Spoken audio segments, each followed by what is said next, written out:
नमस्कार दोस्तों, मैं फिर से आप लोगों के लिए एक बेहतरीन डरावनी कहानी लेकर आ चुका हूं। तो आइए शुरू करते हैं। मौत की रातें, चुड़ैल का खौफ। रात का समय था, घड़ी में ठीक 12 बजे और पूरे गांव में सन्नाटा छा गया। यह वही समय था जब हर रात मौत का तांडव शुरू होता। गांव के लोग इस डर से अपनी झोपड़ियों में दुबके रहते कि कहीं वह काली साया उनकी जान न ले ले।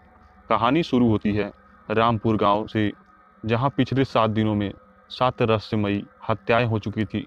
हर लाश के पास एक अजीब निशान पाया गया था, जले हुए पंजे के निशान, जो बताते थे कि यह इंसानी काम नहीं हो सकता। गांव के बुजुर्गों का मानना था कि यह किसी चुड़ैल का काम है, जो हर रात एक नई खौफ का खेल खेल रही है। उस रात गांव का सबसे बहादुर लड़का अर्जुन अपने दोस्तों के साथ चुड़ैल का सामना करने का निश्चय करता है। अर्जुन का मानना था कि ये सब महज अंधविश्वास है और वह इस रहस्य को सुलझाने के लिए तैयार था। रात 11:45 पर अर्जुन और उसके 3 दोस्त रघु, बबलू और मनोज गांव के बाहर वाले पीपल के पास बैठे इंतजार कर रहे थे। वहीं गांव के एक बूढ़ी औरत ने उन्हें रोकते हुए कहा, बेटा मत जाओ, वह चुड़ैल सिर्फ शरीर नहीं आत्मा भी खा जाती है। लेकिन अर्जुन ने उसकी बात को नज़रअंदाज कर दिया।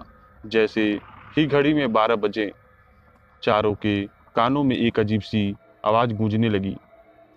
हवा में अचानक ठंडक बढ़ गई। पेड़ों की शाखाएं जैसे किसी अदृश्य ताकत से हिलने लगी।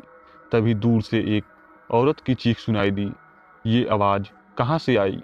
अर्जुन ने पूछा। रघु ने कांपते हुए कहा, वह आ रही है। अचानक अंधेरे में एक साया दिखा, लंबा कद, बिखरे हुए बाल और लाल चलती हुई आंखें। वह चुड़ैल थी। उसके कदमों के निशान से जमीन जल रही थी। उसके एक जोरदार चीख मारी और अर्जुन की तरफ झपटी। अर्जुन ने जल्दी से जलता हुआ मशाल उठाया और उसके सामने कर दिया, लेकिन वह चुड़ैल रुकने वाली नहीं थी। उसने रघु को हवा में उठाकर पेड़ से पटक दिया। रघु की दर्दनाक चीखें बाकी सबके दिल को दहला गई। अर्जुन और उसके दोस्त जान बचाकर भागने लगे। अगली सुबह रघु की लाश गांव के बीचों बीच पड़ी थी। उसकी आंखें खुली थी और होठों पर एक भयानक मुस्कान थी। गांव के लोग अब यकीन करने लगे थे कि चुड़ैल का प्रकोप उनके पूरे गांव को खत्म कर देगा। अर्जुन ने ठान लिया था कि वह इस रहस्य को सुलझाकर ही रहेगा। लेकिन अगले ही दिन एक और मौत ने सबको और डरा दिया। अब अर्जुन के पास सिर्फ 2 रातें बची थी चुड़ैल को रोकने के लिए। क्या अर्जुन उस चुड़ैल को रोक पाएगा, या हर रात एक नई मौत का खेल यूं ही चलता रहेगा? तो दोस्तों, कहानी को आगे बढ़ाने से पहले वीडियो को लाइक और चैनल को सब्सक्राइब जरूर कर लें, जिससे आने वाला नोटिफिकेशन आपके पास आता रहे। और कमेंट में अपना नाम पता लिखना ना भूलें, जिससे आने वाला अगले वीडियो में आपका भी नाम लिया जा सके। तो दोस्तों, कहानी को आगे बढ़ाते हैं। गांव का माहौल अब पूरी तरह डर और मातम में डूब चुका था। रघु की मौत के बाद अर्जुन के दोस्तों ने यह सब छोड़ने का फैसला कर लिया, लेकिन अर्जुन ने हार मानने से इनकार कर दिया। उसे पता था कि अगर वह पीछे हट गया तो यह चुड़ैल पूरे गांव को बर्बाद कर देगी। उसने गांव के बुजुर्गों से मदद मांगी। सबसे बड़े बुजुर्ग बाबा हरिहर ने अर्जुन को बुलाया और कहा, बेटा, यह कोई साधारण चुड़ैल नहीं है। यह कालिका है, जिसे 50 साल पहले गांव के ठाकुर ने जलाकर मार दिया था। वह बदला लेने आई है। लेकिन बाबा, इसे रोका कैसे जाए? अर्जुन ने पूछा। बाबा ने कहा, कालिका की आत्मा तभी शांत होगी जब उसकी अधूरी इच्छा पूरी की जाएगी। लेकिन यह काम आसान नहीं है। उसके छुपे हुए सच को जानने के लिए तुम्हें पुरानी हवेली जाना होगा, जहां वह रहती थी। अर्जुन अकेला ही पुरानी हवेली की ओर चल पड़ा। वह हवेली गांव के बाहर जंगल के बीचों बीच थी। जगह इतनी डरावनी थी कि अंदर जाते ही अर्जुन ने देखा कि हर दीवार पर अजीब अजीब चित्र बने हुए थे। उसमें एक औरत के जलने और चीखने की तस्वीर थी। अर्जुन समझ गया कि यह कालिका की कहानी है। तभी उसे एक पुरानी डायरी मिली। डायरी में लिखा था, मुझे ठाकुर ने मारा क्योंकि मैंने उसकी बेटी की जान बचाई थी। वह मुझे डायन कहता था, लेकिन मैंने कभी किसी को नुकसान नहीं पहुंचाया।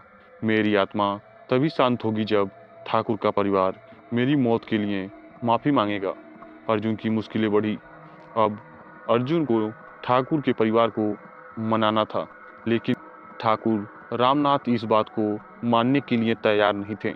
उन्होंने कहा, ये सब बकवास है, मैं किसी चुड़ैल से डरने वाला नहीं। लेकिन उसी रात रामनाथ की बेटी की रहस्यमयी मौत हो गई।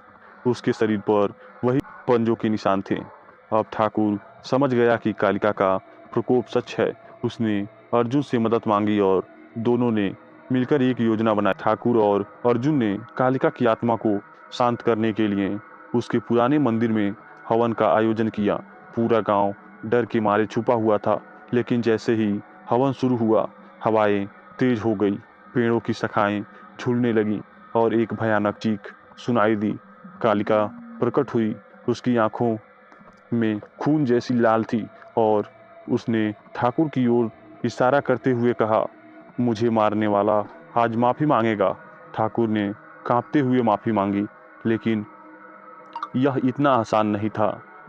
कालिका ने कहा, तुमने सिर्फ मुझे नहीं मारा, मेरे साथ मेरे सपनों को जलाया। तुम्हें अपनी जान देकर इसका प्रायश्चित करना होगा। अर्जुन ने अर्जुन ने बीच में आकर कहा, कालिका, यह मत करो। तुम्हारी आत्मा को शांति चाहिए, न कि और खून। अर्जुन की बात सुनकर कालिका ने एक पल के लिए ठहर कर कहा, अगर यह सच में अपनी गलती पर पछतावा करता है तो इसे मौका दिया जाएगा, लेकिन अगर यह झूठा है तो इसकी जान मैं खुद लूंगी। क्या ठाकुर सच में बदला हुआ था? क्या अर्जुन गांव को इस खौफ से बचा पाएगा? दोस्तों, कहानी को आगे बढ़ाने से पहले मैं फिर एक बार बोलूँगा कि वीडियो को लाइक और चैनल को सब्सक्राइब जरूर कर लें, जिससे आने वाला नोटिफिकेशन आपके पास सबसे पहले पहुंच सके। हवन की आग अब और तेज जलने लगी। कालिका का साया चारों ओर फैल गया। पूरे जंगल में उसकी गूंजती हुई चीखें गूंज रही थी। अर्जुन और ठाकुर रामनाथ उस भयानक माहौल में कांप रहे थे। अर्जुन ने साहस जुटाकर कहा, कालिका, हम सब तुम्हारी पीड़ा को समझते हैं, लेकिन बदले की आग तुम्हारी आत्मा को कभी शांति नहीं देगी। अगर ठाकुर सच में गलती मानते हैं तो तुम उन्हें माफ कर दो। ठाकुर रामनाथ ने हाथ जोड़कर रोते हुए कहा, मैंने अपने अहंकार में तुम्हें निर्दोष होते हुए भी मार दिया। मैं अपने पापों के लिए खुद को कभी माफ नहीं कर सकता, लेकिन मेरी जान लेकर भी तुम्हें शांति नहीं मिलेगी। मेरी गलती का प्रायश्चित करने दो। कालिका ने अपने जलते हुए पंजों से ठाकुर की ओर इशारा किया।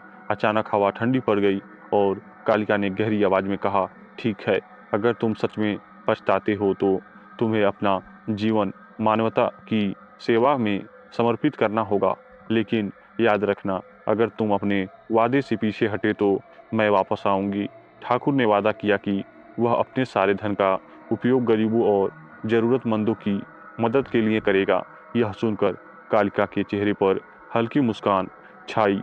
उसने अर्जुन की ओर देखा और कहा, तुमने जो साहस दिखाया उसकी वजह से मेरी आत्मा को आज शांति मिल रही है। कालिका ने अपने हाथ ऊपर उठाए और एक तेज रोशनी के साथ उसका साया धीरे धीरे गायब हो गया। जंगल फिर से शांत हो गया। गांव के लोग डरते डरते बाहर आए और देखा कि ठाकुर मंदिर के पास जमीन पर बैठा है और अर्जुन ने हवन पूरा कर दिया है। उस दिन के बाद से गांव में कभी कोई रहस्यमय मौत नहीं हुई। ठाकुर रामनाथ ने अपने वादों को निभाते हुए गांव के गरीबों की सेवा शुरू की। अर्जुन गांव का हीरो बन गया और लोगों ने उसकी बहादुरी की सराहना की। कालिका की आत्मा अब शांति में थी, लेकिन उसने जाते जाते अर्जुन से कहा था, अगर कभी इंसान फिर से निर्दोषों पर अत्याचार करेगा तो मैं लौट कर आऊँगी। गांव के लोग आज भी इस कहानी को सुनते हुए अपने बच्चों को सिखाते हैं कि गलतियों को मानना और सुधारना ही सच्ची बहादुरी है। तो दोस्तों, ये कहानी आपको कैसी लगी? मैं उम्मीद करता हूँ आपको अच्छी लगी होगी। तो अगर आपको अच्छी लगी हो तो प्लीज़ वीडियो को लाइक और चैनल को सब्सक्राइब जरूर कर लें। फिर मिलते हैं किसी नए वीडियो के साथ।